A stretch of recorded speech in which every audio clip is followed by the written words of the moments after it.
Hello dears, എല്ലാവർക്കും സുഖമല്ലേ? Welcome back to mister and missus chef channel. ഇന്ന് നമുക്ക് സവാള ഉണ്ടെങ്കിൽ ആർക്കും വളരെ പെട്ടെന്ന് തയ്യാറാക്കിയെടുക്കാൻ പറ്റുന്ന ഒരു സ്നാക്കാണ് കാണിക്കാൻ പോകുന്നത്, ഒനിയൻ റിങ്സ്.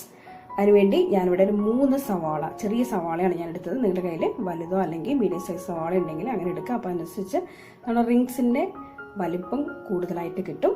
അങ്ങനെ 3 സവാള എടുത്തിട്ടുണ്ട്. 1/2 ടീസ്പൂൺ മുളക് പൊടിയുണ്ട്, 1/2 teaspoon cornflour, 1/4 teaspoon pepper powder, പിന്നെ ചെറിയൊരു spoon baking powder. Baking powder ഇല്ലെങ്കിൽ നിങ്ങൾക്ക് കോൺഫ്ലവർ കുറച്ച് കൂട്ടിയെടുത്താൽ മതി.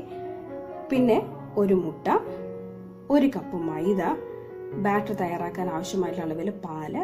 ഞാനിപ്പോൾ 1 കപ്പ് പാൽ എടുത്തിട്ടുണ്ട്. പിന്നെ ഇത് കോട്ട് ചെയ്യാൻ ആവശ്യമായിട്ടുള്ള അളവിൽ ബ്രെഡ് ക്രംസ്, ആവശ്യത്തിന് ഉപ്പ്, ആവശ്യത്തിന് എണ്ണ.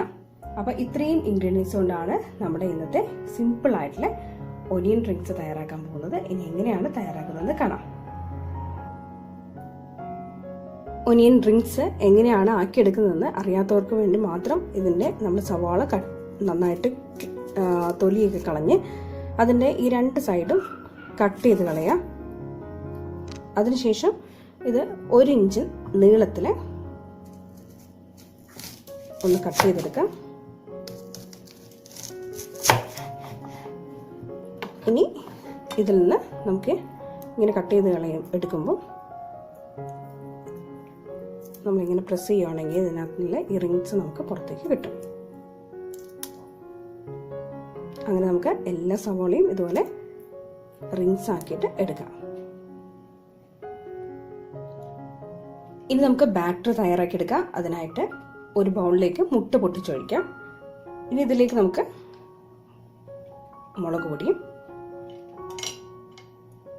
അതുപോലെ കുരുമുളക് പൊടിയും ഇട്ട് നന്നായിട്ടൊന്ന് ബീറ്റ് ചെയ്തെടുക്കാം.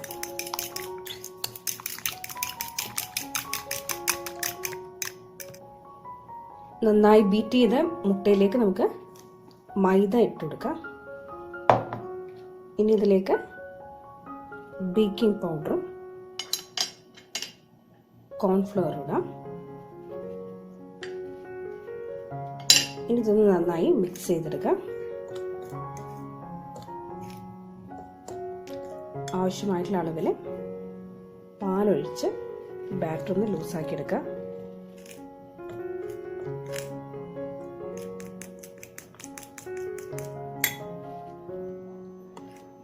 നന്നായി പാല് ചേർത്ത് മിക്സ് ചെയ്ത് ലൂസാക്കിയ ബാറ്ററിലേക്ക് നമുക്കിനി ആവശ്യത്തിന് ഉപ്പ് ചേർത്ത് കൊടുക്കാം.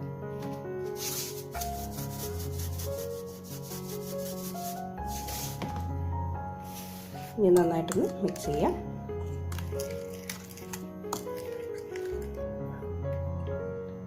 ഇനി നമുക്ക് ഈ ഒനിയൻ നമ്മൾ കട്ട് ചെയ്ത് വെച്ചിരിക്കുന്ന ഈ റിങ്സുകൾ ഈ മാവിനൊന്ന് നന്നായിട്ട് ഡിപ്പ് ചെയ്തെടുക്കാം. അതിനുശേഷം ഈ മാവ് ഇതൊന്ന് കളഞ്ഞ് നമ്മൾ തയ്യാറാക്കി വെച്ചിരിക്കുന്ന ബ്രെഡ് ക്രംസിലേക്ക് ഇട്ട് കൊടുത്ത് ഇതൊന്ന് കോട്ട് ചെയ്തെടുക്കാം.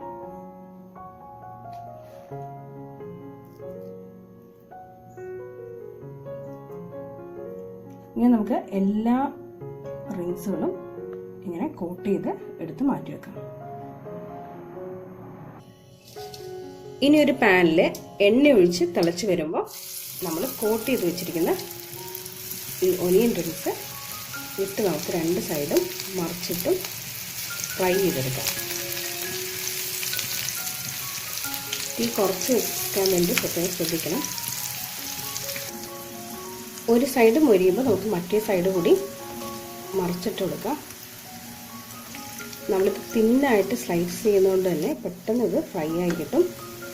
അതുകൊണ്ട് ശ്രദ്ധിച്ചിട്ട് വേണം ഇത് മറിച്ച് ഇട്ട് ഫ്രൈ ചെയ്തെടുക്കാൻ വേണ്ടി.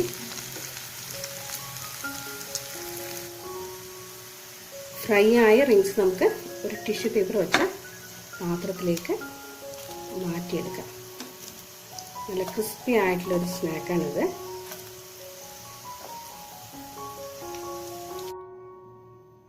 നല്ല ടേസ്റ്റിയും ക്രിസ്പി ആയിട്ടുള്ള ഈ സ്നാക്ക് ആർക്കും പെട്ടെന്ന് തയ്യാറാക്കി എടുക്കാൻ പറ്റുന്നതാണ്. പ്രത്യേകിച്ച് ഈ ലോക്ക്ഡൗൺ ടൈമിൽ എല്ലാവരും ഇതൊന്ന് ട്രൈ ചെയ്ത് നോക്കണം. അപ്പോൾ നമുക്കൊരു പുതിയ റെസിപ്പി ആയിട്ട് വീണ്ടും കാണാം. അതുവരെ ടേക്ക് കെയർ.